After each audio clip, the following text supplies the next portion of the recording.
So if I was to hand you a magic wand and you could change one thing about the commercial world this instant, what would that one thing be? Subsidies. It'd have to be subsidies.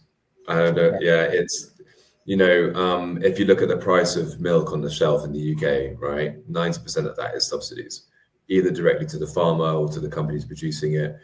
And it distorts the real price of food, right? And alternative protein companies will always struggle to be price competitive when they're not being subsidized like meat and dairy is. We talked about free trade, right? And I think that, subsidies, they need to be looked at with a really strong, hard lens and be like, how do we make this system work for the environment? How do we make it work for nutrition? And how do we make it work for the consumers?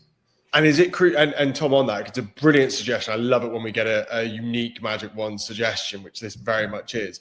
Is it about creating that level playing field so that the sort of basic market conditions, functions, if you like, can kick into play, and things like plant-based proteins and companies associated with it can start actually realizing some of the market traction that they deserve because of the conditions that are at play? Is that the sort that's for me, that's step one. But for step two, and this is really, going out there, but then we're looking at, okay, what about applying the real cost of products, right?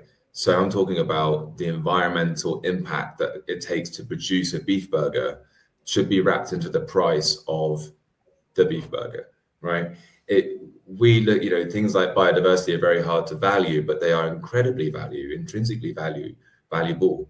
And I'd love to see a system where we can actually start wrapping in all of the cost of a product, not just how much of the cost